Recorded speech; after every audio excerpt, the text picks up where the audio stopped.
जसं मगाशी आम्ही सांगितलं फॅक्टरीतून जसं उत्पादन होतं तर कृपा, आशीर्वाद, जुनी म्हण होती बघा, पाय पडणं फुकटाचा आशीर्वाद लाखाचा. त्यावेळेस लाख फार मोठी किंमत होती आपल्या जमान्यामध्ये.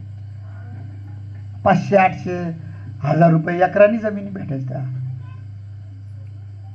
10-20 हजार तर पायंड्यानी भेटायच्या. त्यावेळची गोष्ट आहे.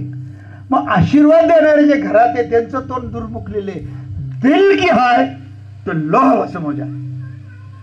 तळतळ तुम्ही घरातल्या माणसांची घेता, जे मर मेले त्यांचे उतारे तसेच तुमच्या नावावर येणार आहे.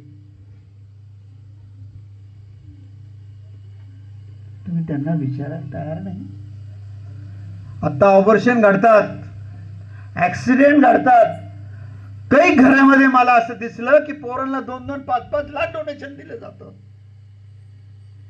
आई बापाला दाताची कवळी नाही, फुटलेल्याची असण्याचा विचार नाही. दाताला चावतायत म्हणून कालवण आणि कोड्यास म्हणजे कोरडी भाजी, म्हणजे गरिबी लोकांना, गरीब म्हणजे ज्यांची आर्थिक परिस्थिती दुबळी त्यांना आईची कोरडी भाजी खाल्ली. त्यांना रश्श्याची भाजी नाही. टीव्ही 20,000, आपलं मोबाईल 40,000चा, 20,000चा. त्यांना सुद्धा तिसरा कपडा नाही व्यवस्थित. काय नको असू मला, तीच ग तुला काय सांगत या मामी, तुम्ही तशा आम्ही. आपल्याला यश का नाही येत? आपण कीर्तन ऐकतो, प्रवचन ऐकतो, जप करतो, ध्यान करतो, दान करतो, तीर्थाला जातो, पण देव आपल्या वाट्याला पावत का नाही? कुछ करणी, कुछ करम, कुछ पूर्व जन्म को भाग. हा जीवनातला महत्वाचा मुद्दा आहे. तर आपल्या आईवडिलांनी काय केलं असेल ते पण, आपण काय केलं ते पण, हे सगळं पाप फेडून नराचा नारा, नारीची लक्ष्मी होण्याची जी यंत्रणा आहे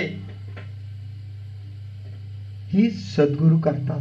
तुम स्वयं भगवान हो कब, जब गुरु की सद्गुरु की कृपा हो तब.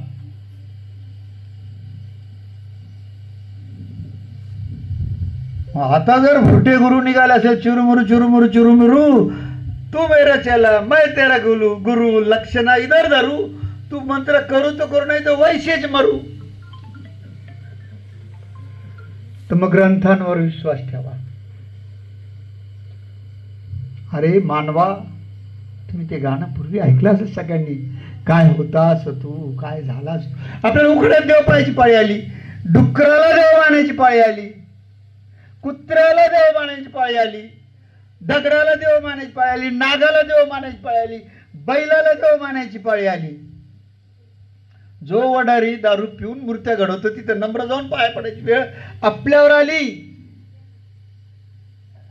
वास्तविक सर्व देवांच्या वरती स्थिती आत्मस्थिती आहे. आणि भगवंताने गीतेत सांगितलेलं आहे, आत्मज्ञान विन पार्था सर्व कर्म निरर्थक.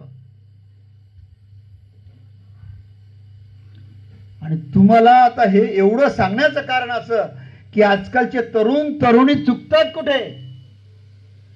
तुम्ही जर एखाद्या बाळाचं ऑपरेशन केलं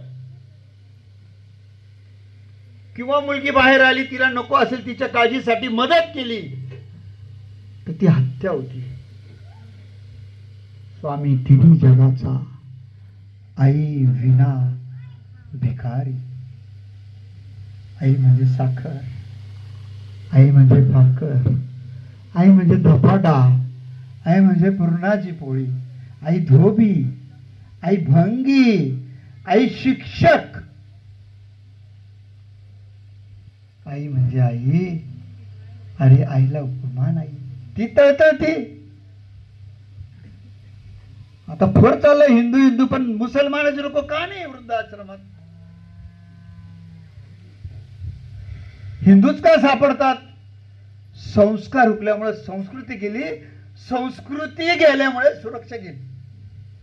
संपत्ती व्यक्तीचं संरक्षण करू शकत नाही, मर्यादित करी, पण संस्कृती माणसाला जगवली जाती पुढे केली.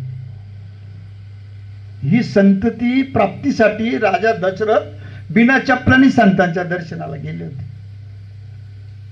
हे संस्कार होते. हे संस्कार आता हरवत चालले. इथं बसलेल्या मुलांनो, तरुणांनो, ज्यांच्या अंगामध्ये रक्त आहे, आपल्या कुटुंबातल्या वडीलधाऱ्या माणसांनी, पूर्वजांनी कसे दिवस काढले, काय काय खाल्लं, कोणत्या परिस्थितीत जतन केलं, आणि मरताना सगळं तुम्हाला दिलं. त्यांनी कागदपत्र वर नेले नाही, प्रॉपर्ट्या कुणी मड्यावर दिल्या नाही.